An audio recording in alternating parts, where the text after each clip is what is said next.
Let's go, man. Let's get this prayer going, and we're gonna get into it. Lord, we thank you for this day. Thank you for Friday, Friday the 13th. Thank you for keeping us safe. Ask that you keep everyone safe from all hurt, harm, and danger. Thank you for another day to just be able to use this platform and to be a light that shines in the midst of darkness. So, ask that you would allow us to bring a smile to somebody's face, encourage someone, turn somebody's day around. Hopefully, they leave in a better disposition than before they came. And we thank you for all things. Thank you for what you do for us on a daily basis. Ask that you would allow us not to take your grace and your mercy for granted. In Jesus' name we pray. Amen. Amen. What's up, y'all? It's Friday. I didn't realize it was Friday the 13th. Honestly, that means nothing to me. I'm not superstitious or anything like that. But let's get into it, man. About to start off the weekend right with a nice Friday stream. Hopefully, your Friday has been going well. Real quick, if you're new to the channel, hit that like, hit that subscribe button, and that notification bell so you can get these videos, or you can catch me streaming as soon as I go online. I do want to say, yes, there is a jersey giveaway when I hit 500 subscribers. I am close to 350 right now, so we steadily climbing. If you're going to be watching, if you're going to be viewing, if this is your type of content, go ahead and hit that like button and hit that subscribe, because anytime, I guarantee you, anytime it's going to be good vibes. It's going to be chill. I really love to interact with the viewers. I love to interact with the commenters after, the replay. So, I'm willing to give the feedback and answer any questions, or respond to any comments, because this is for Falcon fans. This is for Falcon fans. This is not just for exclusively only Falcon content, though. Okay, we can talk NFL every Friday.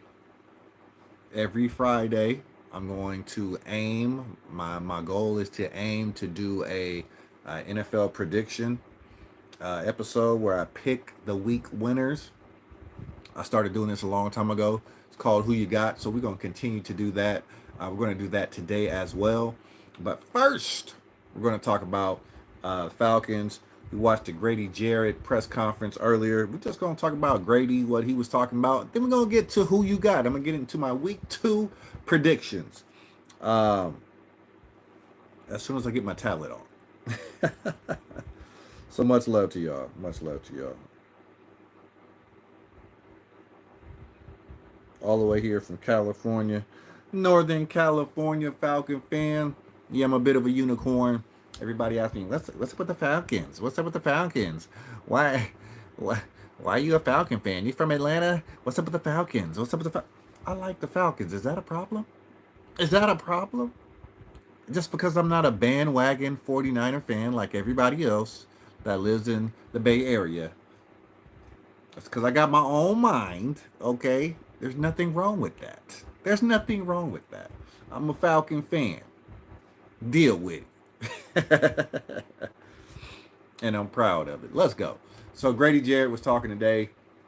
Shout out to Grady, man. Started the year off right with a sack and a half against the against who did we play first game? We played the Steelers. Yeah, sack and a half on Justin Fields.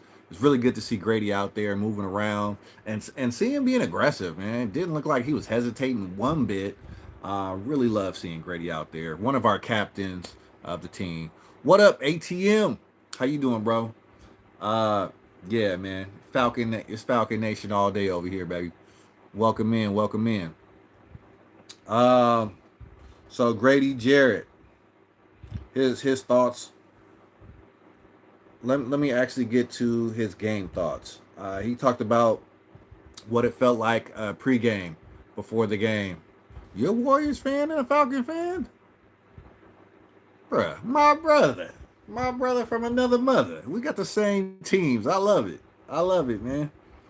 I'm a diehard Warriors fan and I'm a diehard Falcons fan, man. So Much love to you. You gonna fit right in, my boy. Go fit right in. Grady Jarrett said he got a little emotional before his first game back after the knee surgery. First game back after that, long, extensive therapy. I mean, it's a long road from an ACL tear. I've been fortunate; I never had one myself, but I did have an MCL tear, and that was hard enough. So I can just imagine the hard road that all that pain, blood, sweat, and tears that you pull in. Um, just trying to get back rehabbing from an ACL. So Grady said he got a little emotional, got a little choked up on Sunday right before the game with the family, and that's to be expected, man. He has been the rock for this Falcons defense over the years, and I'm sure he really missed being out there going to battle with his boys. So it was really good to see Grady out there. Really good. Um, Says he felt like he didn't miss a beat when he got out there. He felt like he never left. And honestly, it looked like he never left.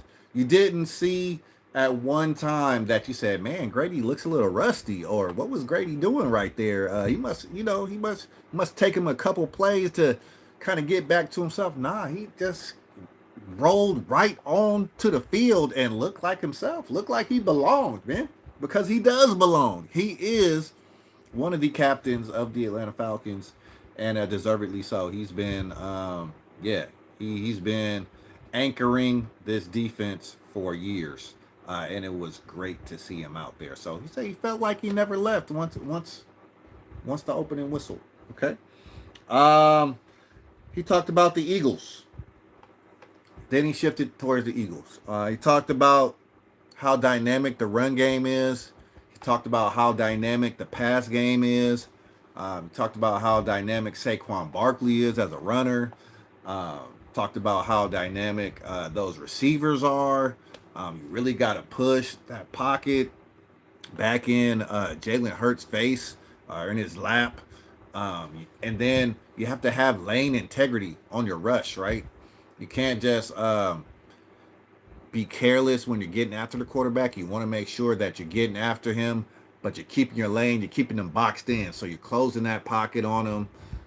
You're squeezing him tight to make sure that he doesn't have any escape lanes to get out. That's what you want to do for Jalen Hurts. Because I noticed, even though they won against the Packers, he looks pretty uncomfortable when that rush gets pushed back in his face, back in his lap, versus having to roll out to the right or to the left. He does not like it when that rush comes right in his lap.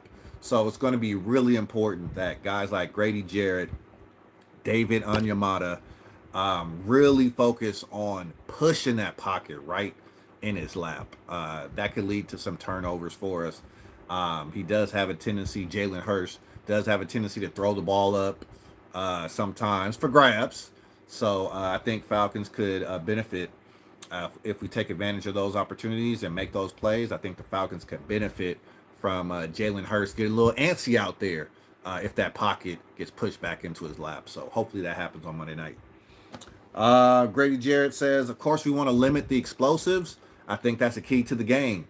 Limit explosive plays for the Eagles offense, right?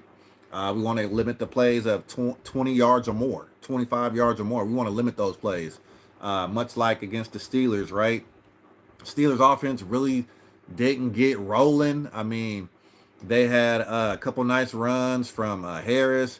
They had a couple nice catches from Pickens, but you really can't say that they steamrolled our defense. Our defense kept them at bay. The time that they did get into the red zone, we stopped them. And other times, they converted some really long field goals. So I think our defense did a really good job on last Sunday. And I think we can build on that performance. But Grady also says we're not satisfied. They're not satisfied with what they did against the Steelers. The goal is to always get better and to learn what they can do the next game to continue that sort of performance. And, because the goal is to reach for excellence, right? You don't want to necessarily get comfortable, especially after only one game. So we're looking for a better performance out of this defense in week number 2. Looking for some turnovers. We just talked about that. We're looking for some turnovers. How do we generate turnovers? DBs, cornerback, safeties. Take advantage of that ball when it's up in the air, right? If that ball gets popped up there, if that arm gets hit while he's throwing the ball,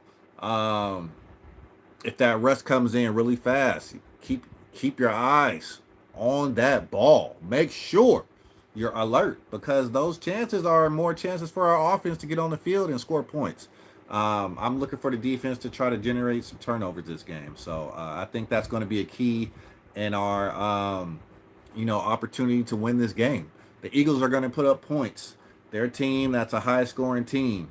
They run up and down the field, or you could say fly up and down the field. But we got to force turnovers. So I think Grady says the defense is locked in. They got a good game plan, and let's see what they do. Let's see what they do on Monday. He says also there's been a shift in how to rush the quarterback since he came into the league, and now 2024, he feels like quarterbacks are actually much bigger, much faster, and stronger. And then I think that happens in most every sport. As we evolve as human beings, as medicine evolves, as technology evolves, especially in sports, athletes become bigger, stronger, and faster. And he notices at the quarterback position that you have to rush differently. Um, you have to account for a quarterback that can break tackles in the not only in the pocket, but as he's running, out on the edges. And Jalen Hurst is one of those quarterbacks. He's a quarterback that can beat you in the pocket with his arm, but he's also a quarterback that can beat you outside of the pocket and running down the field. He's a big, strong guy. We know what he does on 4th and short.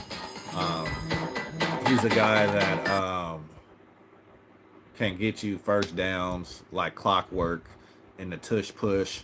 So you really want to have those Eagles in 3rd and long. I mean 3rd and 3 and longer if you can, because you're gonna dial up that tush push if it's 3rd and short. And if they don't get it the first time, they're gonna go for it on 4th down. They're a very aggressive team. So just noticing the evolution of quarterbacks over the years. Grady said quarterbacks are a lot more aggressive running the football, and it makes you change how you approach the game as a defender. So that was a pretty good insight into how Grady rushes the quarterback. He said you got to be a lot more aggressive. You got to be more tenacious out there because you got bigger guys who can, break more tackles and that are looking to use their feet a lot more.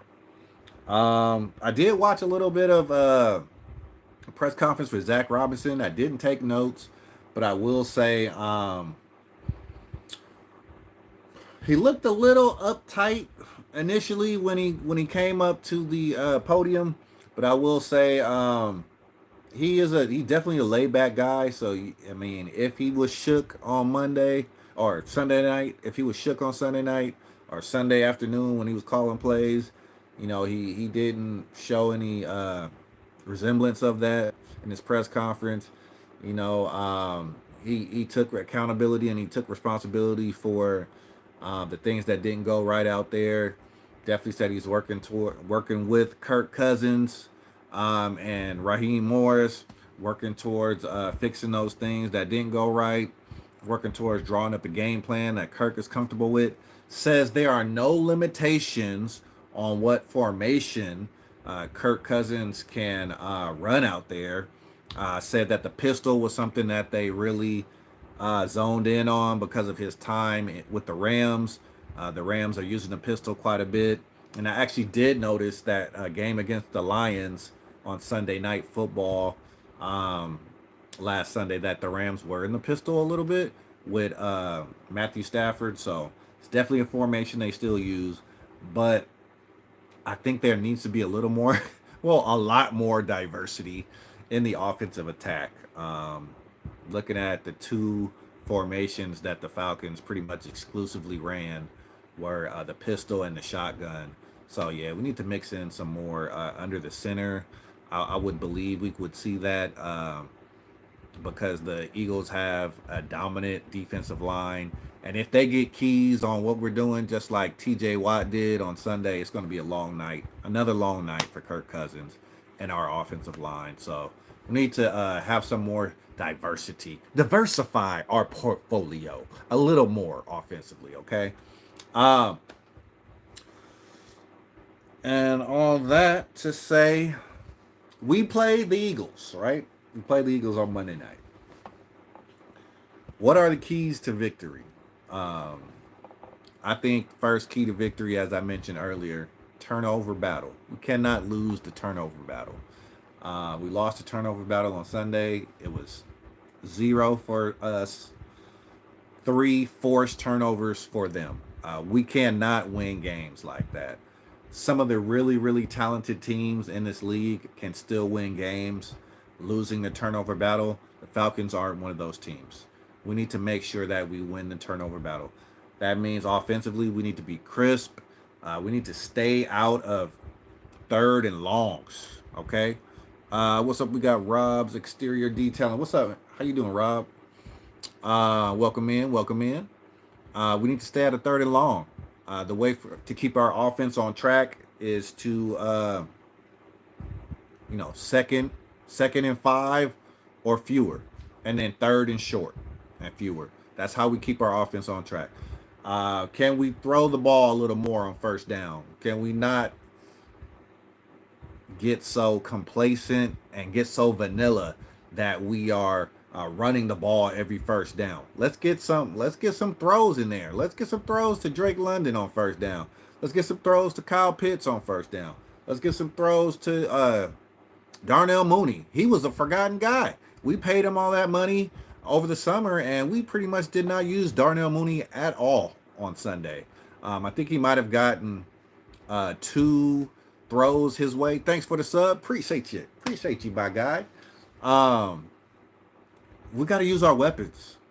We got Kyle Pitts, who's dubbed the unicorn, right? He's supposed to be this guy that's a matchup nightmare, but we don't use him as such. We don't use him as if he's a matchup nightmare. We just using him like he's just another guy, a jag out there, and he's not scaring any defense the way we use him. He's not scaring anybody's defense. So let's unleash Kyle Pitts.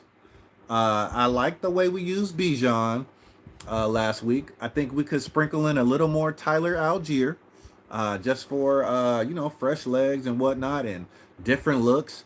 I like the formations that we had, both of them in the backfield. One where we had Bijan coming across for like a jet sweep. We had Algier in the backfield. I like having them both back there. I think it really puts the defense into a bind. What do you do? Who do you key on? Do you key on Bijan? Do you key on Tyler Algier? Algier is a good back in his own right. I mean, I get it. Zach Robinson, Bijan Robinson is a great talent, but Tyler Algier is no slouch. He's no slouch. Let's get that boy some carries. At least get him 5 to 10 carries or 5 to 10 touches. I don't care if they're runs or screens or shovel passes or whatever they are. Let's get him some carries. Let's get Tyler Algier some more touches out here. I'm on the Tyler Algier bandwagon, as you can see. I think he's a really good runner. I think he brings a element of physicality to this offense that some of our other players don't bring, and he brings some attitude as well. I like how he runs, so I think he needs to be a focal point of this offense as well. Um, don't get me wrong, Bijan is a great talent. I'm not saying he's better than Bijan, but I think you need that physicality. It is football, okay? It's football. It's a physical game. So we need to show that we can be physical with opposing defenses. Rob said you got a football game tomorrow. Good luck to you, Rob. Who you play for, actually? Who you play for? Saturday game. You in college? College? High school.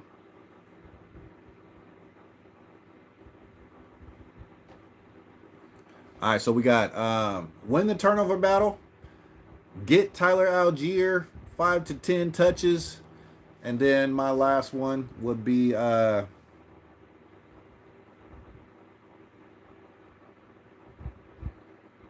Kirk Cousins. We got to see what Kirk Cousins can do. In order for us to win this game, we're gonna have to put up at least 24 to 28 points to win this game. It's not gonna be a low scoring game.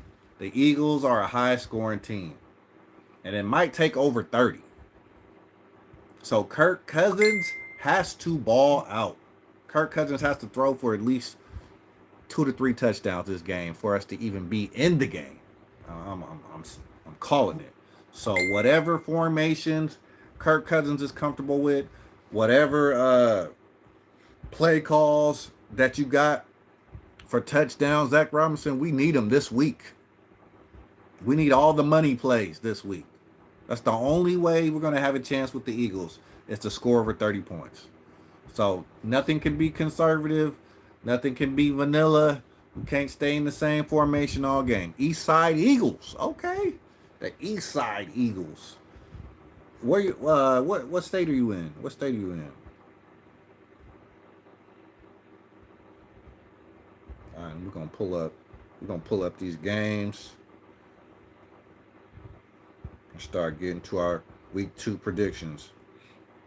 But Kirk Cousins has to throw for 2 to 3 touchdowns. We need to win the turnover battle, and we need to add Tyler Algier. And let me put Kyle Pitts too. I know he caught a touchdown last week, but he wasn't really a huge part of the game plan. Unleash these guys in the passing game. Unleash Kyle Pitts. Unleash Drake London. Unleash Darnell Mooney. Ray McCloud he got a little shine on Monday. So I keep saying on Monday. It's next Monday we play. We played last Sunday.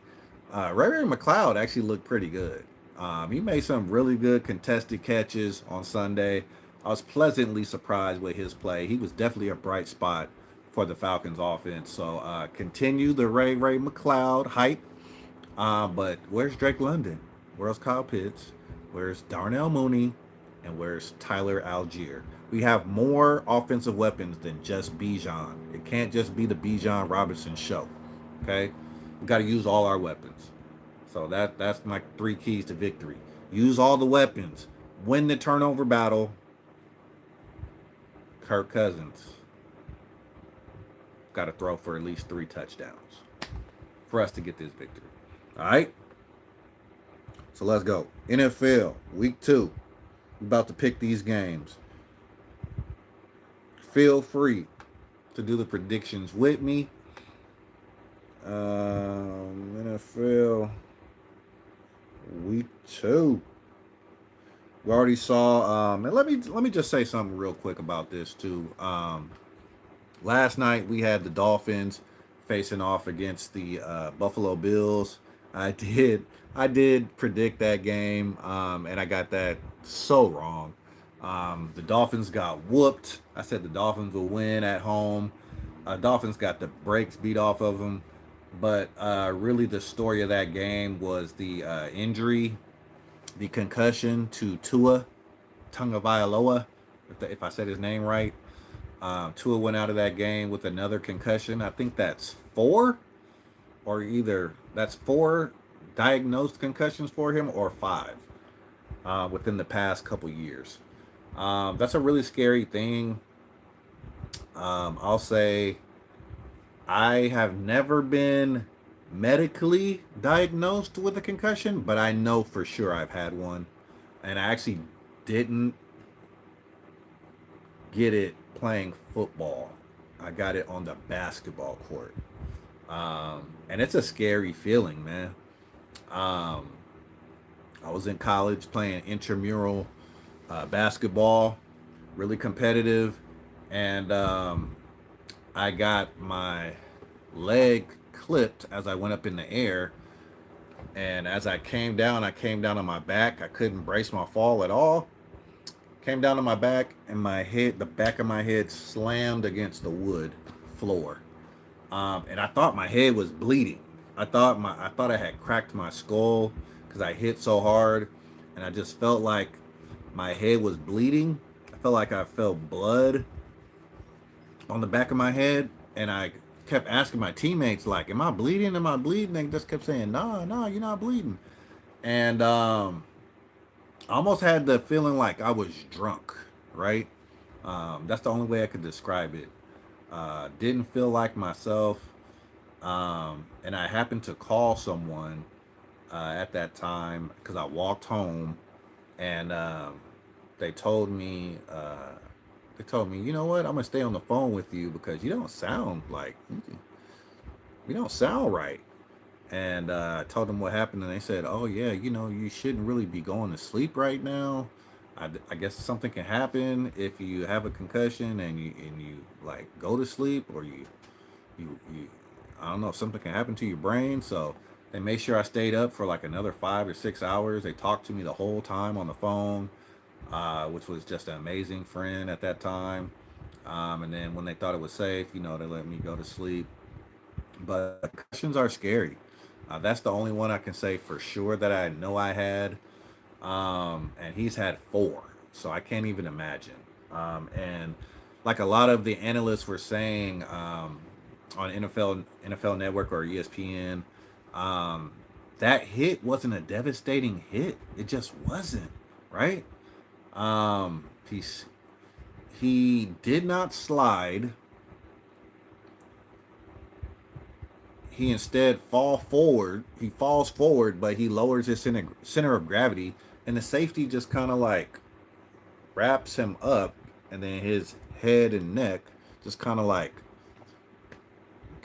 jam into his stomach area of the defender, who happens to be Damar Hamlin, and we know what happened to Damar Hamlin.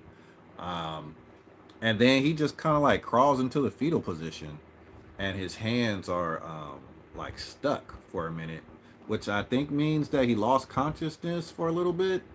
But it was a scary sight. It was a really scary sight. So there are talks about whether Tua should continue his NFL career after so many concussions. This has happened to several great quarterbacks over the years. Troy Aikman, Steve Young dealt with a lot of concussions. Um, I don't even know all the names of all the quarterbacks that retired due to concussions, but there's been quite a few. And it's just something that's really, really scary to see, because in the end, these are entertainers. These are athletes. These are entertainers um, that put their bodies on the line for us to entertain us. But at the end of the day, they got to go home and live, right? They have lives. Um, they have families. He got a mom. He got a dad. I don't know if he has children or not. Probably a girlfriend or wife or something. But they care about his well-being. They could probably care less about football. They want to know that he's okay as a man, as a human being.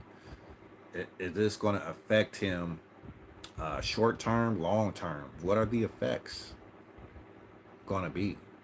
You know, we know about the was that the movie that Will Smith did, Concussion, right? The long term effects of concussions, CTE, um, from taking all those hits and whatnot.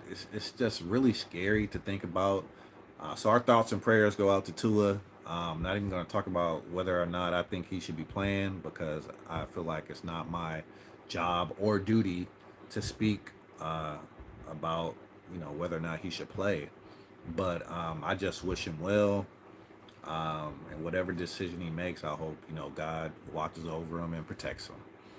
Um, and that's all I got to say on that. So yeah, shout out to Tua. Um, Prayers up for you, brother. Hopefully that you make a good recovery, and whatever you decide to do, um, you know, that God will protect you, bro. All right. Here we go. Week 2. Week 2. Who you got? I will be predicting all the winners. Minus last night's game. Already started out 0-1. So here we go. 49ers Vikings. We got 49ers Vikings. First game on the slate for week 2. I'm taking the 49ers. If you saw what they did against the Jets, they ran all over the Jets. It's supposed to be like one of the best defenses in the league. Vikings are no slouch.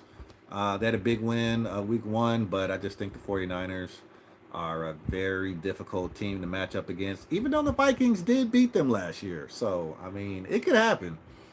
Justin Jefferson, I don't know if Addison will be in the game. He hasn't practiced all week with a bad ankle, so they might be down a receiver. So for that reason, and Sam Darnold is their starting quarterback now. Expect the 49ers to put a lot of pressure on him and for him to, toss that pigskin up to the other team a couple times in this game. I expect 2 interceptions at least from the 49ers. For that reason, I'm picking the 49ers over the Vikings. Next game, we got the Patriots and the Seahawks. Ooh, it's a tough one. Patriots go into Cincinnati and shock the Bengals week 1, but the Bengals kind of are known to get off to slow starts. So are the Patriots really that good? New coach Gerard Mayo. Then you got Geno Smith. It's Kenneth Walker. Kenneth Walker III might be somewhat injured, I think, already on week 1. So I don't know if he's going to be in line to start week 2. You still got DK Metcalf over there, Tyler Lockett, but I'm going to be pushing for. I'm going. Oh, this is tough. You know what? I'm drinking the juice. I'm going Gerard Mayo and the Patriots start 2-0. Patriots at home. Seahawks need to fly all the way over to the East Coast. That can cause a lot of fatigue within itself. So I'm going New England Patriots start 2-0 under the leadership of Gerard Mayo. Next game, Battle of the Week. WEAK week, as in bad teams. 2 bad teams facing off against one another. One of them has to win. I'm picking the Commanders over the Giants. A lot of news, a lot of noise coming out of that Giants locker room surrounding Daniel Jones. The fans were booing him. The fans even stayed after the game, wait for him to walk to his car to boo him some more. It's just getting ugly there in New York. I don't even know if they believe in that organization. I don't know if they believe in that quarterback. It's just ugly in the New York Giants facility right now. So I'm going Washington Commanders over the Giants just for that reason alone. I think the Giants are a very fractured franchise right now, and I think they need a new quarterback. They need somebody they can believe in.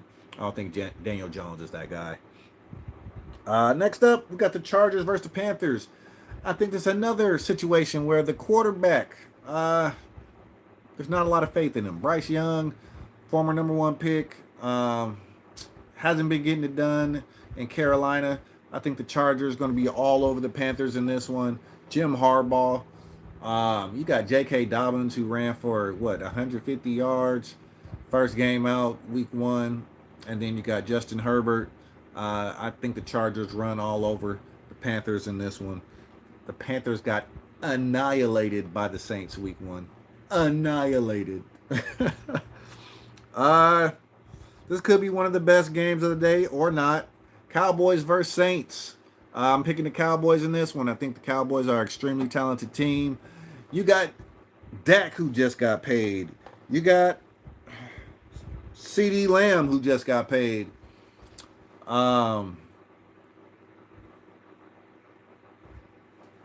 Cowboys usually be on a roll in the regular season. The only teams I've seen them really struggle against are the 49ers in recent memory, and a little bit the Eagles until the Eagles had their collapse last year. But I expect the Cowboys to win this game going away. Cowboys over the Saints week 2. Next game, we got the Packers and the Colts. Now, this is the interesting game. Normally, I would have taken the Packers at home, but Jordan Love is out. It has been confirmed he is out with the MCL strain. So I'm taking the Colts over the Packers on the road. Anthony Richardson and company actually played very well against the Texans week one, but they lose a nail biter. I think the Colts win this game because Malik Willis is going to be severely limited in this game. I'm pretty sure they're going to be riding the new running back. Can't even think of his name. Came from the Raiders. They're going to be running that ball probably 50 times this game, trying to protect Malik Willis. I don't think that's going to be enough to keep up with the Colts. So I'm taking the Colts on the road over the Packers. Sorry, Rev Trev. Next game, we got the Browns and the Jaguars. Come on, man. This is another situation where the quarterback is just not getting it done. I'm taking the Jaguars. You know, they got sunshine over there. Trevor Lawrence facing off against Deshaun Watson. Deshaun Watson has so many distractions right now. I don't even know if he's even thinking about football when he's suiting up now. Got another potential lawsuit with some more of those massage therapists or whoever they are coming after him. I don't know if they want his money or if they really just, want to tarnish his name or tarnish his legacy or ruin his career. Whatever they want to do, they're doing a good job of it. The guy is playing horrible. He has not been the same player ever since coming from the Texans. So I'm taking the Jaguars big in this one over the Browns. Deshaun Watson just not looking like the same guy. Next game, Jets versus the Titans. I'm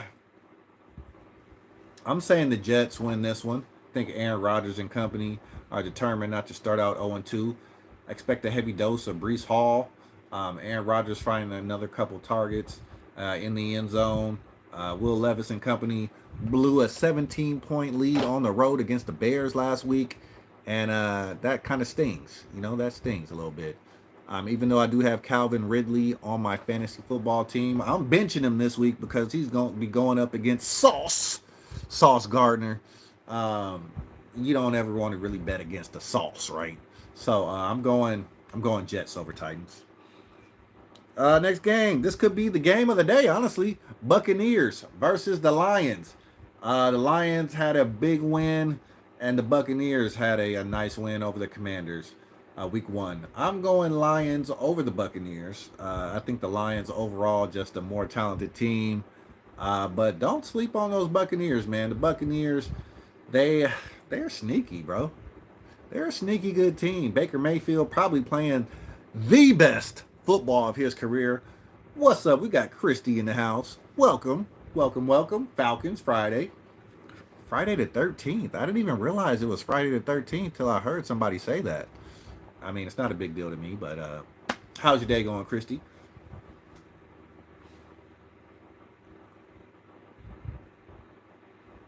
We're just going over some of our predictions for week 2.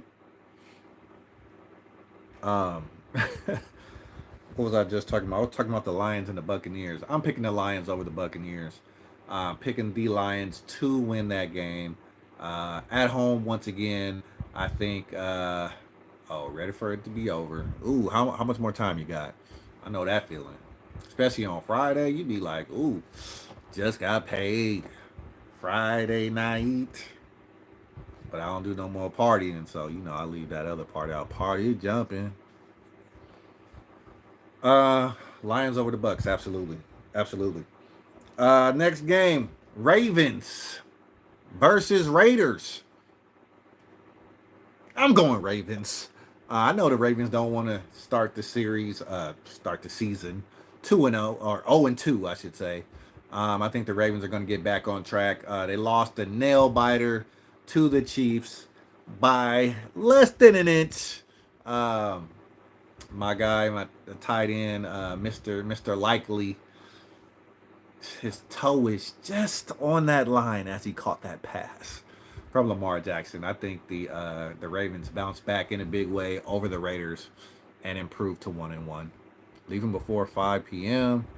Work at a university, so prepping for a football game. Oh, okay, nice.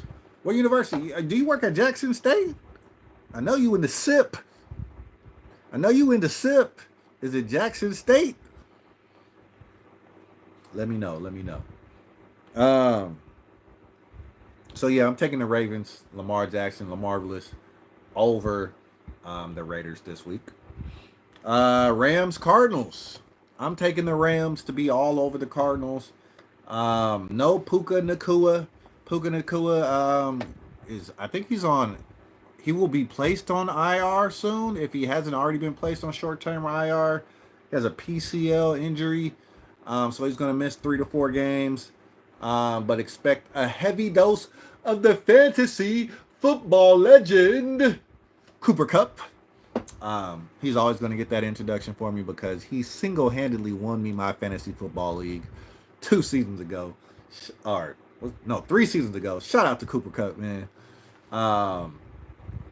But also look out for Demarcus Robinson, who I picked up in my fantasy league. Expect him to have a big role, and expect a lot more of the run game too from the Rams. So, yeah, I'm expecting the Rams to come out with a victory over the Cardinals in this one. Used to teach at Jackson State. I'm at University of Southern Miss. Is that where Brett Favre went? Oh yeah. Okay. Yeah. See Brett. Ito Smith, former Falcon. Shout out to Ito. Forgot all about Ito. Cornell Armstrong was a Falcon too, wasn't he? And Brett Favre was a Falcon too. See, a lot of people don't know Falcons history like that. Shout out to Christy for her Falcons knowledge. Come on now. Shout out to Christy.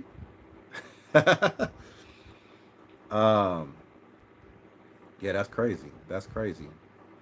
Falcons should have never traded Brett Favre, but that coach was on one. That coach was on one. He didn't get Brett a chance. He didn't get Brett.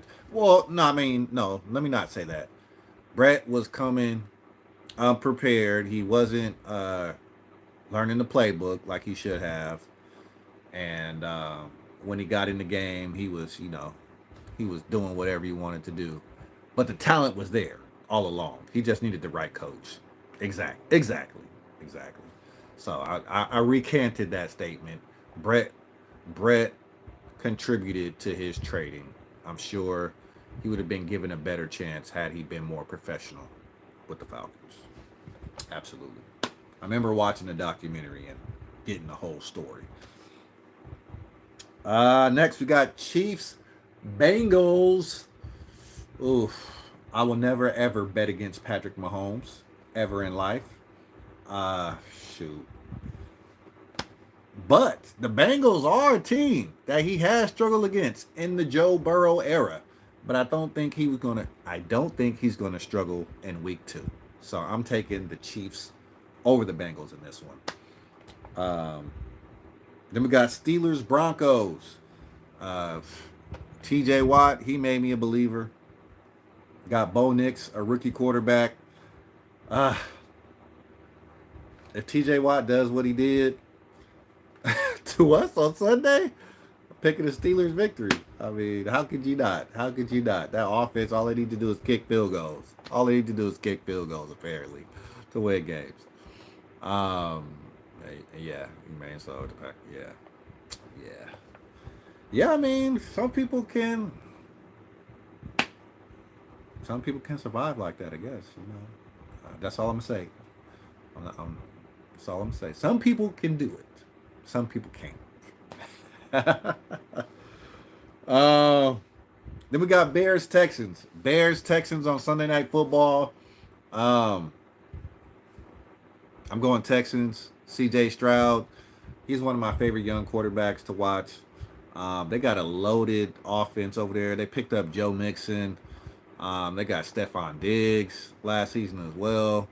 And then they still have, those other talented receivers, Michi and Tank Dell.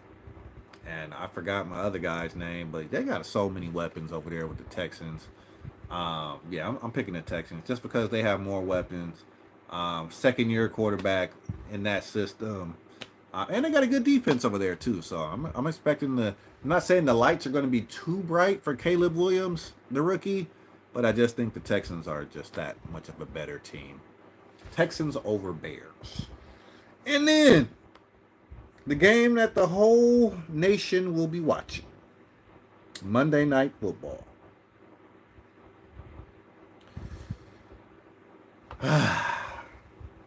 Falcons versus Eagles. I gotta put my tablet down.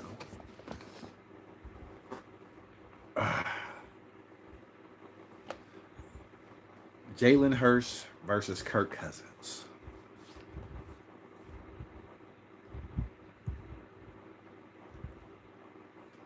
Saquon Barkley versus Bijan Robinson.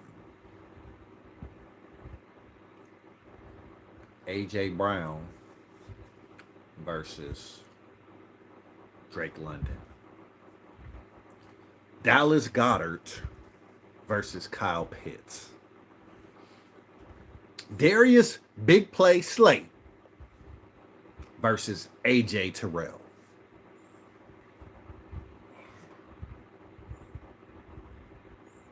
Grady Jarrett versus Jalen Carter.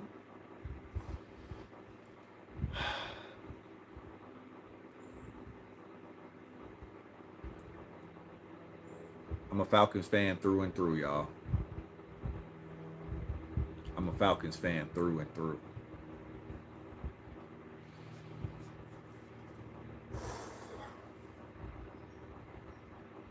I'm picking the Falcons in the upset. Monday Night Football. We will not start out 0-2. I'm making the declaration here today. Falcons will win this game. I think our pass rush up the middle will be the key to this victory. Making Jalen Hurts uncomfortable in that pocket, and then also closing it in around him, not allowing to escape, from the right or to the left. Grady Jarrett and David Onyemata are really big keys to this game. We have to push that pocket in his lap and not allow him a chance to escape. If we can do that, I think we'll force turnovers. He's known to be turnover prone. He's known to throw the ball up. See, that's the difference, Christy, between me and you. Okay, I'm not saying it's a bad thing. I am a Falcons fan through and through, die hard, but I'm not gonna pick us every time. I'm gonna be real, because last year we were horrible. I didn't pick us every time. I couldn't do that. As a sports fan and a content creator, a part-time content creator, I could not sit up here and lie to people. If we trash, okay? And I just got to call it like it is. It's early in the season. There's still hope for us to turn this thing around. So I'm picking us to turn this thing around on Monday night. But like I said, last year and previous year, I'm just saying. You're right. We ain't the Giants, the Panthers, or the Raiders, but depending on the matchup, I got to keep it real. Depending on the matchup. Okay. Next week against the Chiefs, but but I'm just saying. I will not exclusively pick the Falcons to win, just because I'm a Falcons fan. I have to be objective, and I have to keep it real as a fan. I'm not saying we can never beat a team like the Chiefs, but I am saying that the odds wouldn't be in our favor as of right now, as this team is currently constructed, and as that team is currently constructed. Okay, so But I got good vibes coming into this game. I'm feeling good. My body's feeling good. Um, I think we have a chance. You always have a chance. Any given Sunday, right? Or Monday in this case, or Thursday in some cases. You have a chance to win a game. You just have to go out there and play hard. But you got to play smart, and you got to limit the penalties. You got to limit the turnovers. And sometimes you got to get some fortunate things to go your way. Sometimes the ball has to bounce your way. Sometimes it's a fumble and the ball bounces right back to the offense. Sometimes it doesn't. Sometimes you got to get some bounces to go your way. So hopefully we get some bounces on Monday night. It's going to be a hostile environment. Philadelphia on the road. I heard about what those fans do to the opposing team bus when you come in. It's a show out there. So hopefully we can just stay focused, stay composed. They might get out on us early. It's their first home game of the year. They're going to be amped up. They're going to be excited. But we can't lose hope and lose focus if they jump out early on us. We just got to stay the course. But we also need to be aggressive. That was in my keys to victory earlier. We have to be aggressive offensively. We can't play this vanilla passive style offense that we rolled out on Sunday. That's not going to cut it against the Eagles. The Eagles are too talented of a team offensively and defensively to think we can go down the field with 10, 12 play drives every time and score points. We need some explosive plays. We need some pushing down the field. Darnell Mooney has to be a part of this game plan. We got him so we could stretch the field. We need Darnell Mooney up the seams. We need Darnell Mooney taking the top off this defense. We need Kyle Pitts down the seams. We need Drake London making plays. We need everybody, all hands on deck on Monday. It cannot just be the Bijan Robinson show as it was on Sunday. Pretty much all we did was roll out Bijan on Sunday, and we thought that was going to be good enough. That's not good enough. Okay? I'm not saying Bijan's not a great player, but that's not good enough. Not against a good defense, anyway. Against some defenses that aren't that good, maybe we can do a Bijan heavy style offense and get away with that. But we need to diversify the attack. Okay? So I'm looking for Kirk Cousins to throw for. He's going to have to throw for at least 3 touchdowns for us to win this game. He might have to hit 3 different receivers. Got to see more from you, Kirk. Bijan is not going to get it. I love the kid, but it's just not enough. You got to include other people in the game plan. Tyler Algier. I want to see my boy get in there and thump some folks. Yeah, they showed him in snap practice this week. Okay. Yeah, I want to see Kirk. I want to see. Yeah, they need to practice that snap because all the motions that they had going on, some of them weren't looking right. Some of them weren't looking crisp. Definitely needed. They needed to get that timing down. Need that together. Snaps under center. Let's see Kirk under center this week. Let's see some play action this week. Let's see some misdirection this week. Do we got a couple trick plays in there, Zach Robinson? Let's see it all. It's Monday Night Football. Everybody's watching, bruh. Don't hold back. Don't hold back. Whatever plays you got in there for touchdowns, for money plays, we need them. We need them. And if he ain't got them, then Coach Heem, you give him some. Because we're going to need to score Monday. We're going to need to score, man. It's not going to be a low-scoring game like it was against the Steelers. Offensively challenged game. This game is going to get up into the high 20s and 30s probably. So, yeah, we're going to have to put points on the board. So that's my prediction for Monday Night Football. I want to say final score. I think if we do win the game, it's a close game. It's a back and forth affair. 31-30. we went on a field goal. 31-30. Um, I say a defense can probably hold them in the red zone, maybe make them kick 3 field goals or so. And hopefully we'll be getting touchdowns to their field goals. And we kick a field goal to win the game. 31-30.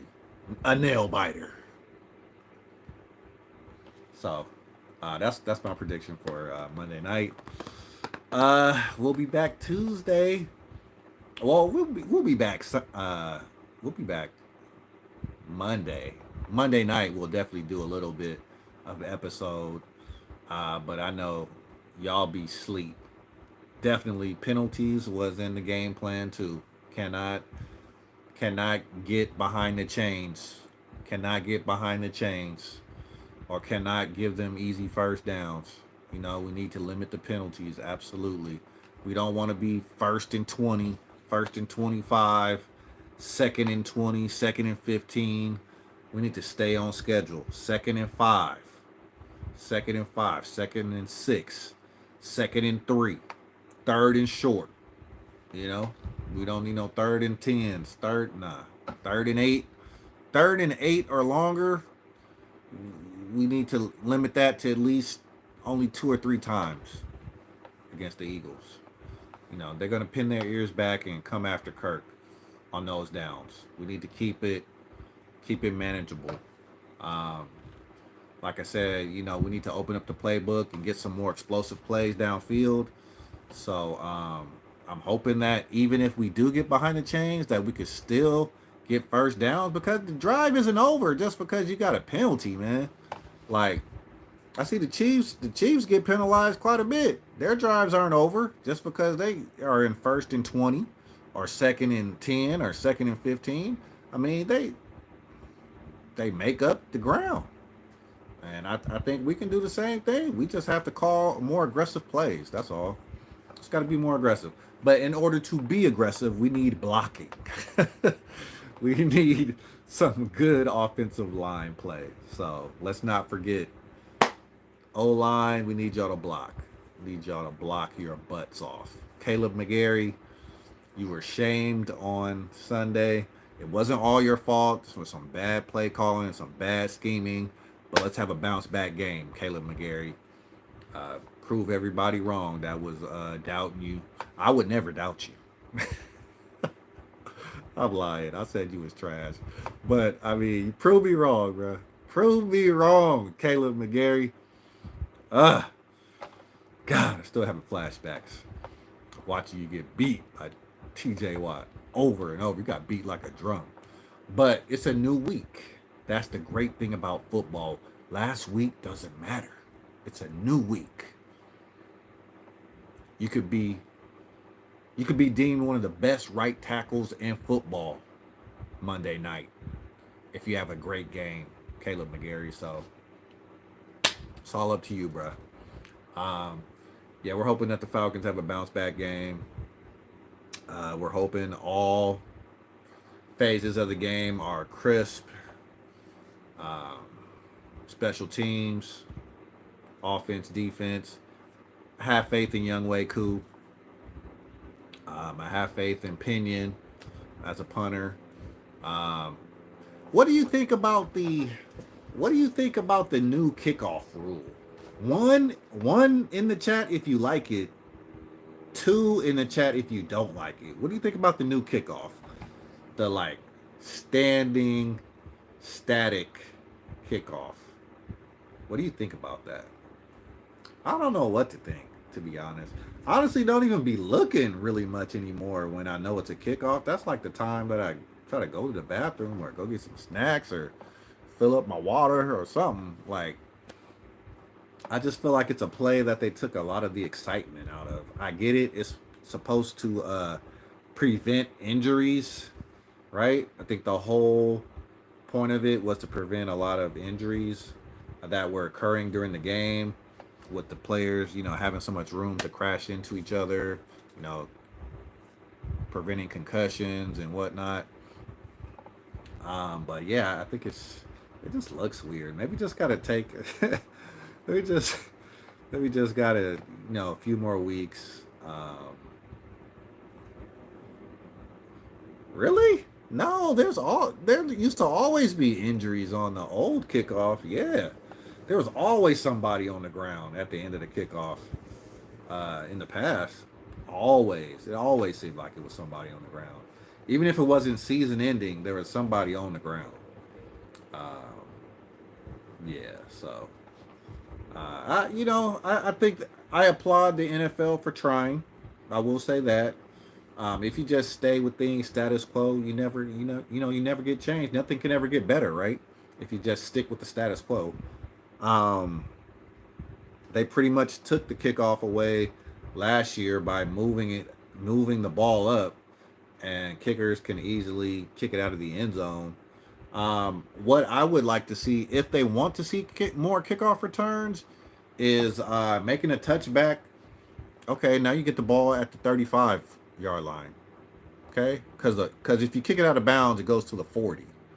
And as of now, if you kick the ball in the end zone, it goes to the 30 instead of the 20. But if the ball lands in the red zone, in between the 20 and the goal line, then it bounces into the end zone. Then they get the ball at the 20, if that makes sense. So it's either 20, 30, or 40. 40 for out of bounds, 30 for a regular touchback, 20 if the ball bounces between the 20 and the end zone, and then it's recovered in the end zone by the receiving team. Then they get the ball at the 20. Um, they're saying there were still a ton of touchbacks and still a ton of unreturned kickoffs. So I think teams are saying basically, why would we risk a touchdown on a return when we could just kick the ball into the end zone and they can get the ball in the 30? I think the 35, the 40 might be pushing it.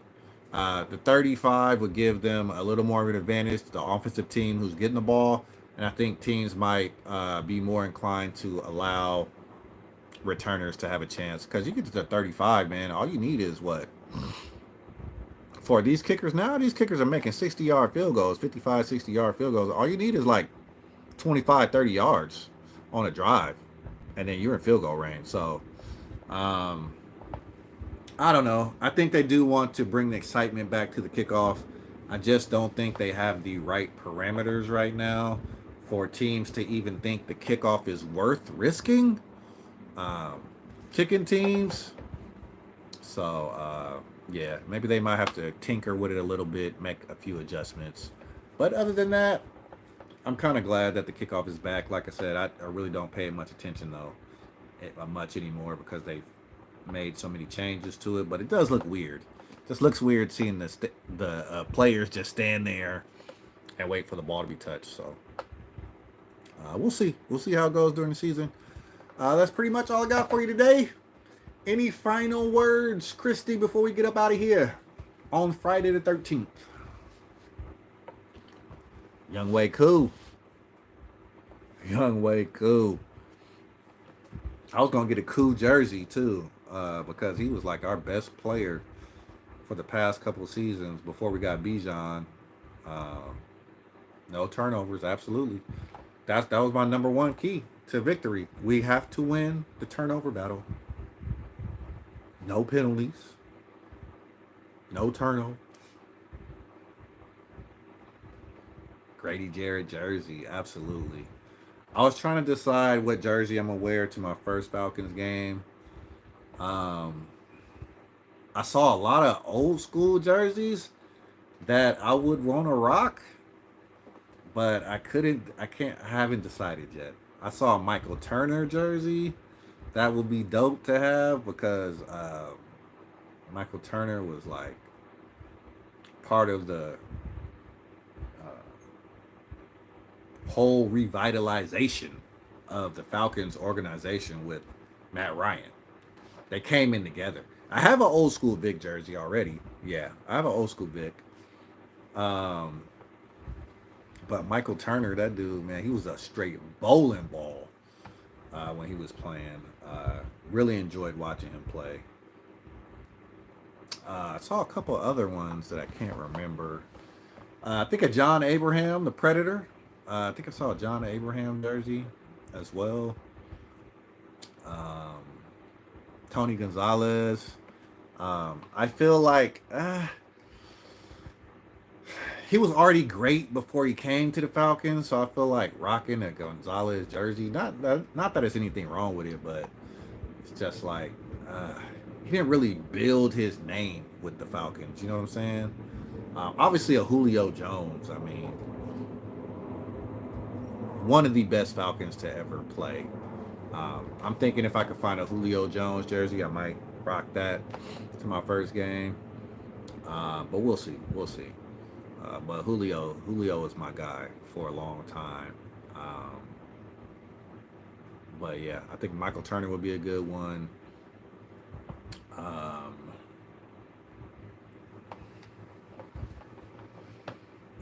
like I said, John Abraham. I like some of the. I like guys like Willie Moe, Sean Weatherspoon. Those are my guys. Um,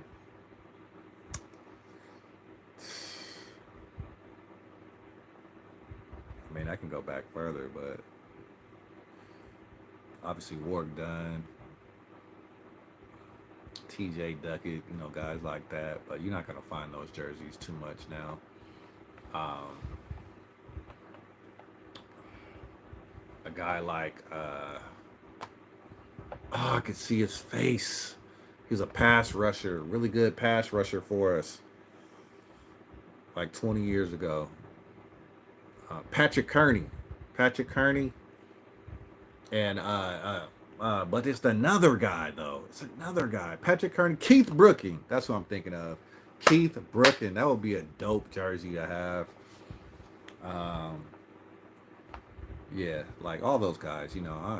Yeah, I've been a Falcon fan for this is my 20-year anniversary, 20-year Falcon fan anniversary. So I've been rocking with us for a minute.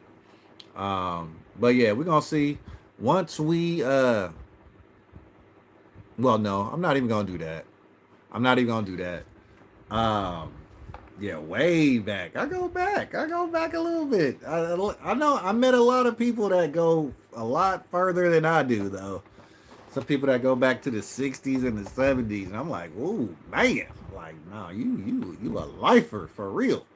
But yeah, I got 20. I got 20 in.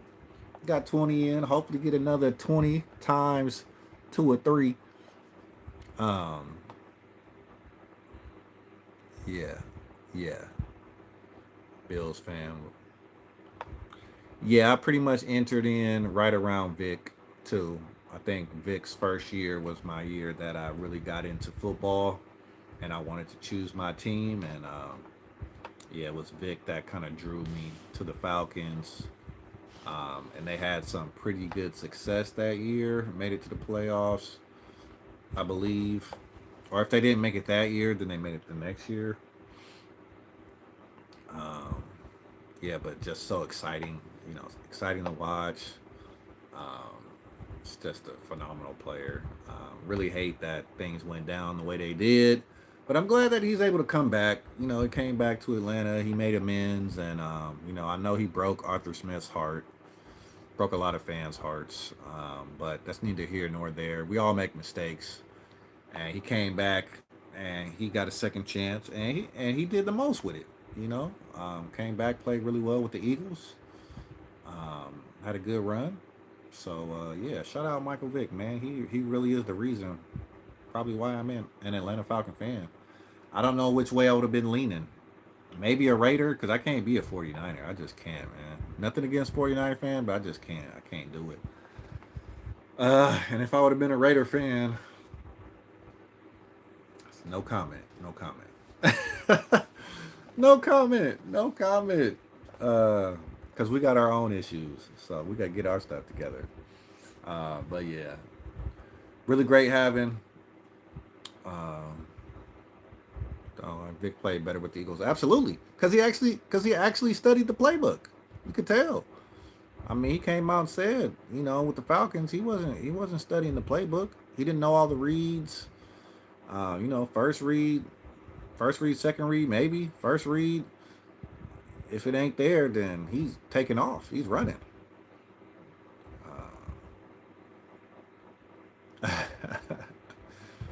Yeah. I used to actually like the Broncos too. That was another team I actually liked. Um, so yeah, Falcons, Broncos were kind of like the two teams I initially. I was definitely Falcons.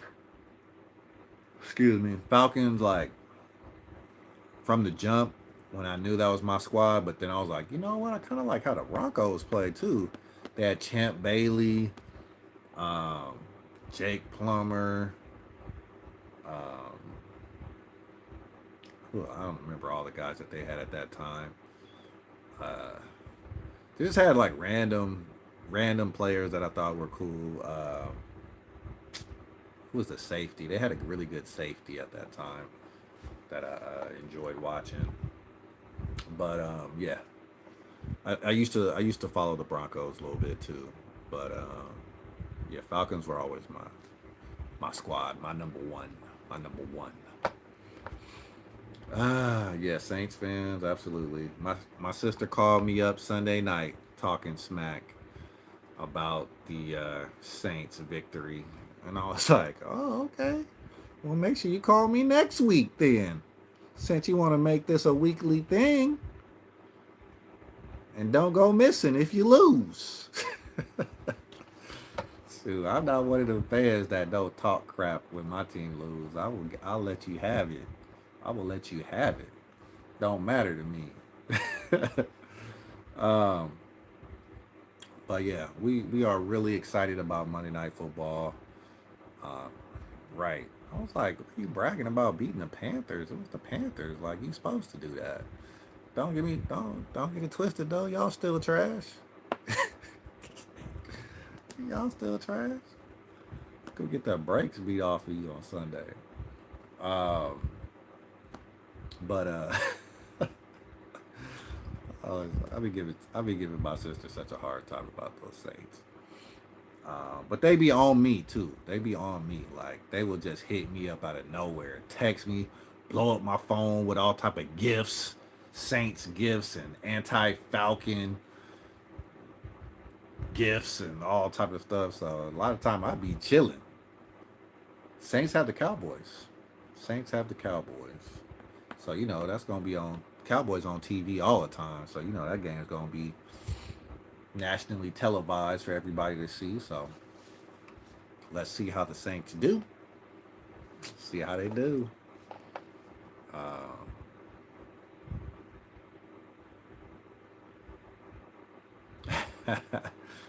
yeah, the last time I went, I had some Falcon on. It's a hat or a shirt, or both. And they was kind of looking at me like, "Who is this dude? Who's this dude?" I'm a Falcon fan. That's who I am. He must not be from around here. No, no, I'm not. No, I'm not. So, you know, catch a lot of people off guard when you go to New Orleans because it's such a rich.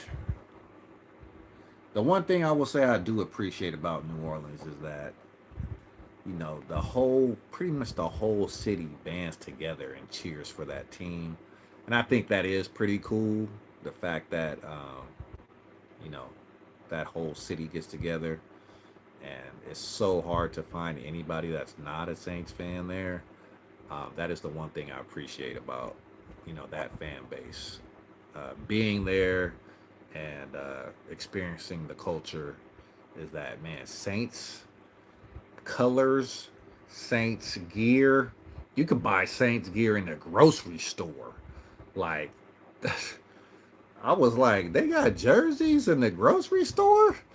They got jerseys in the grocery store, bruh.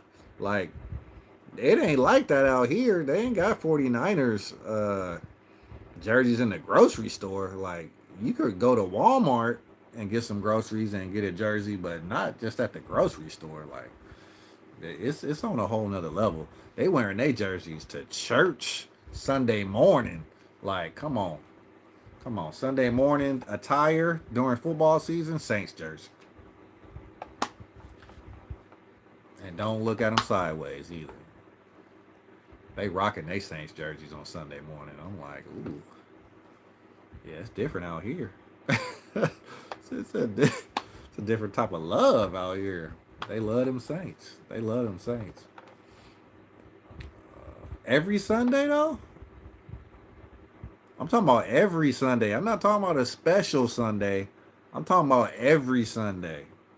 You will see Saints jerseys all over those pews during all through football season. Every Sunday. I tune in. I tune in to my sister's church on Sunday mornings before I get ready for mine, and yeah, I see the jerseys. I'm talking about every Sunday. Pastor is a Raiders fan in Mississippi. Oh, okay, Raiders fan. God bless you, Pastor. I'll be praying for your Raiders. I'll be praying for them. Man, Raiders. But they do have one of my a hometown hero, you know, on the Raiders. So shout out to him.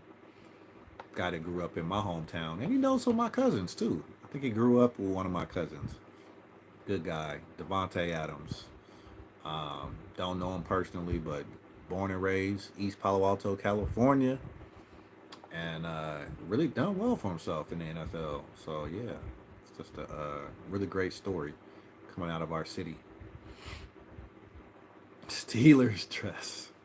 Yeah, one of the old churches where I went, the first lady, she has a Steelers jacket actually that she would wear. She didn't have a dress, but she had a Steelers jacket she would wear to church. She's a big time Steelers fan too. I know she was hyped that we beat the Falcons, and if I was there, she would have rubbed it in. I know she would have. She would have rubbed it in because she loves her some football. She loves her some football. Shout out to First Lady Thomas, Steelers fan extraordinaire. She loved her some Steelers, but I gotta get up out of here. I have a meet at 2:30, and it's almost 2 o'clock. So thank you for coming through, Christy. As always, appreciate you. I love the dialogue. Mississippi, Alabama, and our football and baseball states. But no, right. College, a lot of college. A lot of college and a lot of what do you call them? Like triple A teams. But shout out to Alabama. My mama's from Alabama. Shout out to Mobile. She's born and raised in Mobile, Alabama. So yeah, those are my folks. Those are my folks out there. I haven't been as an adult, but I say I am gonna go, and I'm gonna make it a point to go because I need to see my family. That's right, Mobile. That's where my folks are from. Well, my mom anyway, my mom's side. So we still got a little family out there. A lot of them have moved to California, but we still have some family out there. So Mardi Gras. No, I probably need to stay here for Mardi Gras. Probably need to stay here for Mardi Gras. We don't really. Yeah, there's, Mardi Gras. I know they do it different down there. It's more of a bigger deal. We'll see. I'll say no, never. But we'll see. We'll see what happens. But I'm in school. I work at a school, so I can't really just like take off like that. I'm a teacher, so I'm trying to be more responsible in my older age as a career man, trying to not call off work and all that type of stuff, unless it's obviously now I'm off work because I need to be off work, but I gotta choose wisely. So I ain't gonna say never, but I need to make sure I'm at work too. All right. So let me get up out of here so I can go meet this appointment. Um, Happy Friday. Enjoy your weekend. Much love to you all the way down in the sip. Mardi Gras is a holiday. Yeah, that's so much different. Tell those that you love them while you can. Have a blessed and a prosperous weekend. Be safe. Friday night, Friday the 13th. I don't know, what's going on or what happened, but sometimes some weird stuff happens. So be safe. If you do go out, please make sure that you watch your surroundings. Um, we'll be back Monday night with the episode, and then we'll be back Tuesday with another episode. We'll be back right after the game on Monday. We'll give you a reaction to the game, and then we'll be back with another Tuesday episode at noon. At noon or 3:30, 2:30, 2:30 Central Time. Probably make it 2:30, just so I can make sure I have enough time to do what I need to do, so I won't be rushing. So yeah, we'll be back. Enjoy the weekend. Have a good one. Thank you for coming through. Peace. And I'm out.